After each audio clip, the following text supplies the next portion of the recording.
Hello student, good morning all of you. Class 11th के math के regarding exercise 2.2 में start किए थे, उससे फर्दर प्रोसीड करते हैं। शायद लगभग 4th क्वेश्चन तो हो गए, तो 5th क्वेश्चन स्टार्ट करते हैं। तो आपको 5th क्वेश्चन गिवन है, ए गॉट 1 2 3 4 एंड 6 एंड आपको एक रिलेशन दे रखा है A comma B such that A B divisible by A, B divisible by A. ठीक है, तो आपको इसका डोमेन और रेंज फाइंड आउट करना है। तो सबसे पहले देखो, अगर आपको ए और B, where A and B belongs to A, ये भी मैं लिखना भूल गया था ना। ठीक है, तो जो ए है, जो फर्स्ट एलिमेंट है, वो सेट ए से है, और जो बी है, बी एलिमेंट, वो भी सेट ए से है। तो मतलब ए और बी का हमें, ए और बी तो गिवन नहीं है, तो ए क्रॉस ए में हमको एक रिलेशन सेटअप करना है। तो this is A and this is also a. What is the value? What is the element of set A? 1, 2, 3, 4, 6. Similarly, 1, 2, 3, 4, 6. तो सबसे पहले आपको इसकी पॉसिबिलिटीज देखनी है ना। तो मैं बात करूँ पॉसिबिलिटीज की, मतलब कार्टेशियन प्रोडक्ट की। तो ए क्रॉस ए फाइंड आउट करो जरा। 1 1 1 2 1 3 1 4 1 6, 1 1 1 2 1 3 1 4 1 6. Similarly, 2 1 2 2 2 3 2 4 2 6, 2 1 2 2 2 3 2 4 2 6. ठीक है, सिमिलरली 3 1 3 1 3 1 3 2 3 3 3 4 3 6, isn't it? Similarly 4 1 4 2 4 3 4 4 4 6.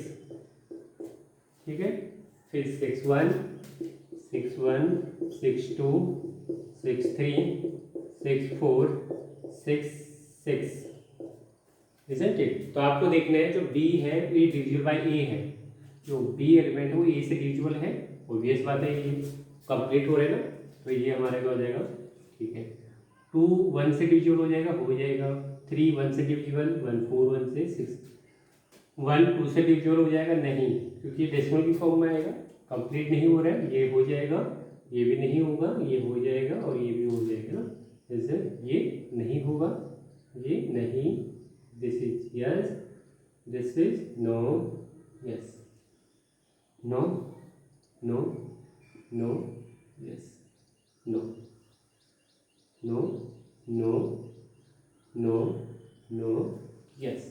तो ये हमारी पॉसिबिलिटी है। तो हमारा जो रिलेशन बन रहा है, हमारा रिलेशन में जितने भी एलिमेंट बनेंगे 1 1 1 2 1 3 1 4 1 6 एंड देन 2 2 2 4 2 6, ठीक है, एंड 3 3 3 6 4 4, है ना, जो भी आ रहा है आपके पास, एंड 6 6। ये हमारी पॉसिबिलिटीज हो गई, ये हमारा रिलेशन हो गया जो हमारा इससे सेटिस्फाई कर रहा है। ठीक है, अब इसमें डोमेन की बात करना है, डोमेन फाइंड आउट करना है। तो डोमेन हमारा क्या होता है, फर्स्ट ये 1 है 2 है 3 है 4 है 6 है, 1 2 3 4 6। अब बात करते हैं रेंज की। तो रेंज होता है एलिमेंट 1 है 2 है 3 है 4 है 6 है, ठीक है ना, 1 2 3 4 6। तो सेम आ रहा है डोमेन और रेंज, है ना। एक पूरे आप इस, मुझे लग रहा है आपको ये समझ में आ गया होगा। नेक्स्ट क्वेश्चन है इसका 6th क्वेश्चन। तो सबसे पहले आप अगर रिलेशन, आपको क्या करना होगा, पॉसिबिलिटीज है, पॉसिबिलिटीज से आपको एक रिलेशन जो सेटिस्फाई कर रहे हैं उनका एक सेट बनाना है, और फिर उसमें उनको डोमेन और रेंज फाइंड आउट। तो 6th क्वेश्चन है आपका, एक रिलेशन है x प्लस 5, ये x है, और x की वैल्यू है बिलोंग्स टू 0 1 2 3 4 5। तो आपको डोमेन और रेंज बताना है, देखो। ठीक है, तो ये है x, ये है y, this is x and this is y। ठीक है, तो एक्स की वैल्यू 0 पुट कर रहे हो, this is x and this is x plus 5। 0 put करोगे तो क्या आएगा आपका 5, 1 पुट करोगे तो क्या आएगा आपका 6, 2, 7, 3, 8, 4, 9 एंड 5, दिस इज 10। तो आपका डोमेन क्या हो गया, डोमेन हो गया आपका 0, 1, 2, 3, 4, 5। सिमिलरली आपकी रेंज क्या हो गया 5, 6, 7, 8, 9। सिंपल था, एक डायरेक्ट आपको रिप्रेजेंटेशन करना है सेट के थ्रू, ठीक है, इजंट इट। अगर मैं इसकी बात करूँ कोडोमेन की, तो कोडोमेन की क्या रहेगा, सेम ही रहेगा 5, 6, 7, 8, 9, ठीक है, क्योंकि कोई डिस्कनेक्टेड है ही नहीं इसमें एलिमेंट। नेक्स्ट है आपका 7, आर रिलेशन दे रखा है आपको x, x³ और x belongs to prime number which is less than 10। तो आपको x मिल गई क्या है x और दिस इज x³, ठीक है। तो प्राइम नंबर कहाँ से स्टार्ट होता है 2, 3, 5, 7, ठीक है। 11 को इंक्लूड नहीं करना है क्योंकि लेस देन 10 पूछा है, तो आप इसकी वैल्यू फाइंड आउट कर लोगे। 2 का इज व्हाट, 2 का क्यूब 8, 3 का क्यूब 27, ठीक है, 5 का क्यूब 125 एंड 7 का आई थिंक 343 है ना, चेक करें, इजंट इट। तो डोमेन क्या हो गया 2, 3, 5, 7 और रेंज क्या हो गया हमारा 8, 27, 125 एंड 343, इजंट इट। तो सिंपल क्वेश्चन है, इसमें कोई ज़्यादा टफ है नहीं इसमें। नेक्स्ट है आपका 8 तक डायरेक्ट आपको प्रॉब्लम है इस क्वेश्चन। 8 के आपको एलिमेंट देखे हैं x, y and z, D के एलिमेंट है 1, 2। तो आपसे पूछा है नंबर ऑफ रिलेशन बताओ, है ना। तो जो नंबर ऑफ रिलेशन है और नंबर ऑफ सबसेट है उनको फॉर्मूला सेम ही है ना।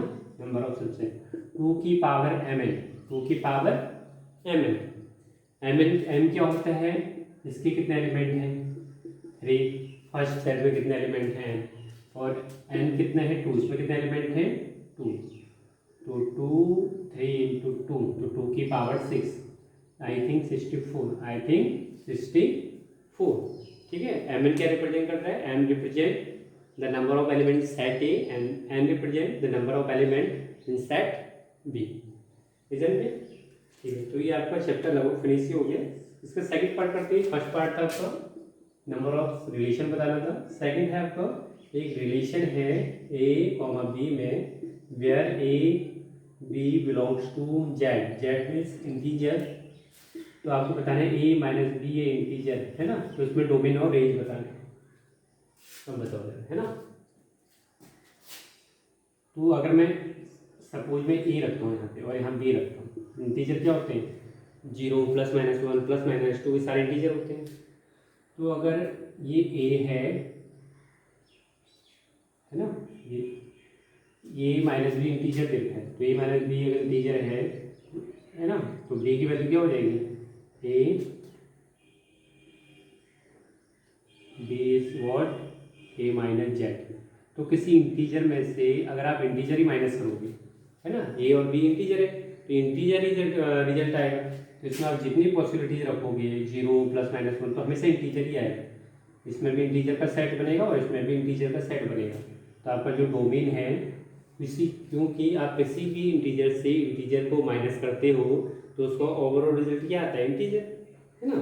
तो डोमेन हमारा क्या हो गया इंटीजर और रेंज भी हमारा क्या हो गया इंटीजर, इजंट इट। तो ये आपका एक्सरसाइज 2.2 कंप्लीट हो चुका है और 2.3 को स्टार्ट करने से पहले एक थोड़ा बेसिक फंडामेंटल हम ले लेते हैं, ठीक है। तो नेक्स्ट एक्सरसाइज है आपकी 2.3, ठीक है। 2.1 आपका था टोटली कार्टेशियन प्रोडक्ट है बेस, एंड 2.2 है एक डोमेन और रेंज का concept, basic concept, and third है आपका फंक्शन। ये आपको 11th 12th में भी आपको रिपीट होगा फंक्शन। तो फंक्शन की पहले डेफिनेशन देखते हैं। Every element of set A have unique image, ठीक है, यूनिक इमेज। फिर फंक्शन की डेफिनेशन है, तो इसमें 2 पॉइंट पे आपने फोकस करना है, एवरी एलिमेंट पे and second one unique image पे। ये बड़े इंपॉर्टेंट डेफिनेशन है, ठीक है। You may note it down the definition of function, every element of set have unique image. देखो मैं बात करता हूँ, एक मैं एग्जांपल लेता हूँ, एक सेट है ए, सेट है बी, ए है बी है ना, 1 2 3 4 5 6, 1 कनेक्ट है 2 से, 2 कनेक्टेड 5 से, और 3 इसमें कनेक्टेड है ही, है ना, 3 इसमें कनेक्टेड है नहीं, तो ये हमारा फंक्शन नहीं होगा। रिलेशन है ये, है ना, ये रिलेशन है। रिलेशन के डोमेन क्या होंगे, 1,2, रेंज क्या होगा 4,5, और 4 डोमेन होगा 4 5 6, इजंट इट। इस केस में ये, अब मैं बात करता हूँ 1 2 3 4 5 6, ठीक है। तो 1 को कनेक्ट करता हूँ 2 4 से, 2 को 5 से, 3 को 6 से, 3 को 4 से, ये कनेक्टेड। तो उसकी डेफिनेशन एवरी एलिमेंट इज, ये तो सेटिस्फाई हो रहा है, सभी कनेक्टेड हो रहे हैं, लेकिन यूनिक इमेज है, एक ही सिंगल इमेज होनी चाहिए। देखो इसकी सिंगल इमेज है, इसकी भी सिंगल इमेज है, बट इसके 2 इमेजेस हैं, है ना। इससे हम बोलते हैं प्री इमेज, है ना, डोमेन को, और इसे बोलते हैं रेंज को इमेज। तो 2 की 2 इमेज आ रही है, इसका मतलब ये फंक्शन नहीं है, ठीक है, क्योंकि यूनिक इमेज होना चाहिए सिंगल। अगर मैं बात करूँ 1 1 2 3 4, 1 कनेक्टेड है 2 से, 2 कनेक्टेड है 4 से, 3 कनेक्टेड है 5 से, ठीक है, 1 2 कनेक्टेड है 3 से। इस समय ये हमारा फंक्शन है, क्योंकि सभी एलिमेंट कनेक्टेड है, ये सेटिस्फाई हो गया, सभी की यूनिक इमेज है। देखो 2 का 3 है, एक सिंगल 1 है, तो ये हमारा फंक्शन है, ठीक है। तो फंक्शन की बेसिक डेफिनेशन, अगर मैं एक और एग्जाम्पल के थ्रू अगर एक्सप्लेन करूँ, सपोज ये आपका, ठीक है, ये आपका स्टेट है, मान लो पंजाब है, ये हरियाणा है, ठीक है, इन दोनों की कैपिटल क्या है, चंडीगढ़। तो इस समय ये फंक्शन भी है और रिलेशन भी है, रिलेशन तो है ही, ठीक है। अगर मैं इसकी रिवर्स की बात करूँ, अगर मैं यहाँ पे क्या लेता हूँ कैपिटल, और यहाँ पे मैं लेता हूँ स्टेट, तो ये हो गया चंडीगढ़, तो ये हरियाणा की भी, पंजाब की भी है कैपिटल और हरियाणा की भी है। तो इस समय ये रिलेशन तो है ना, बट फंक्शन नहीं है, फंक्शन, रिलेशन तो है बट फंक्शन नहीं है, क्योंकि इसकी क्या हो गई, 2 इमेज हो गई ना, एक एलिमेंट की 2 इमेज हो गई, जबकि होना क्या चाहिए, यूनिक इमेज, ठीक है। तो ये आपको थोड़ा सा फंक्शन का बेसिक आइडिया होना चाहिए, ठीक है। फंक्शन की डेफिनेशन, प्रॉपर डेफिनेशन क्या होता है, ठीक है। ये मैं एक एग्जांपल लेता हूँ, y equal to X square, है ना, और X square equal to Y, ठीक है। अगर आप इसमें बात में, हम 11th क्लास में पार्ट पढ़ते हैं कॉनिक सेक्शन, तो y इक्वल टू जो एक्स स्क्वायर का जो ग्राफ होता है इस टाइप से, है ना, पैराबोला पढ़ेंगे ना, पैराबोला, ये पैराबोला इक्वेशन है, अभी हम इसे डिटेल में नहीं पढ़ेंगे, ठीक है। तब ग्राफ के थ्रू भी फाइंड आउट कर सकते हो कि ये फंक्शन है ये, X square equal to Y ये। तो ग्राफ के थ्रू आप कैसे फाइंड आउट करते हो कि ये फंक्शन है नहीं है, अगर आपको ग्राफ प्लॉट करना आता है तो, है ना। तो आप वाई एक्सिस के, मतलब वाई एक्सिस के पैरेलल लाइन ड्रॉ करो, अगर सिंगल जगह कट कर रहा है तो वो फंक्शन है, देखो एक ही जगह कट कर रहा है ना कर्व को, इसका मतलब फंक्शन है। बट अगर मैं ये वाई एक्सिस के पैरेलल लाइन ड्रॉ करूँ, तो ये जो कर्व है हमारा, ये वाई एक्सिस, ये इस लाइन को कितनी जगह कट कर रहा है, 2 है ना, 2 पॉइंट पे कट कर रहा है, तो ये हमारा फंक्शन नहीं होगा, जब से वेरीफाई भी कर सकते हो। देखो अगर मैं यहाँ पे, यहाँ से y की वैल्यू क्या आएगी, है ना, y, तो बताओ जरा y equal to X square, मैंने ग्राफ प्लॉट कर दिया ना, वाई स्क्वायर इक्वल टू 4, ये सेम ही तो है, इसमें दिक्कत क्या हो गई, ऐसा होना चाहिए था, है ना, Y square equal to X, ठीक है। तो अगर मैं यहाँ x की वैल्यू, यहाँ से y की वैल्यू निकालूँ तो क्या आएगा, √x, ठीक है। तो मैं यहाँ पे अगर x वैल्यू 1 रख रहा हूँ, ठीक है, तो 1 के 2 आंसर आएंगे, एक +1, क्योंकि √ क्या होता है, -1, दोनों आंसर देता है, तो ये हमारा वो नहीं होगा, क्या नहीं होगा, फंक्शन नहीं होगा। जबकि इस केस में होगा, अगर मैं यहाँ पे x की वैल्यू 1 लेता हूँ, ठीक है, तो y की वैल्यू क्या होगी 1, ठीक है, x की वैल्यू 2 लेता हूँ तो y की वैल्यू क्या होगी 4, है ना। तो यूनिक इमेज मिल रहा है, जबकि इस केसेस में हमें क्या मिल रहे हैं, 2 इमेजेस मिल रहे हैं। तो देखो ना यहाँ पे 1 रखो, तो 1 का अंडर रूट हमेशा क्या होता है, प्लस माइनस 1, प्लस माइनस 1, हमेशा अंडर रूट को प्लस माइनस के साथ हम क्या करते हैं, शो करते हैं, क्योंकि -1 का स्क्वायर भी +1 देता है और +1 का स्क्वायर भी +1 देता है, इजंट इट। तो एक बेसिक फंडामेंटल है कि फंक्शन क्या होता है और क्या उसकी नेसेसरी कंडीशन है, ठीक है। ओके, कल स्टार्ट करते हैं, फिर जो भी नेक्स्ट क्लासेज होगा उसमें हम स्टार्ट करेंगे डोमेन और रेंज के बारे में, ठीक है, थोड़ा इसका एक्सप्लेनेशन देखेंगे। तो आज का हमारा जो मेन था वो डेफिनेशन पे फोकस था, ठीक है। Okay, till then good bye, take care.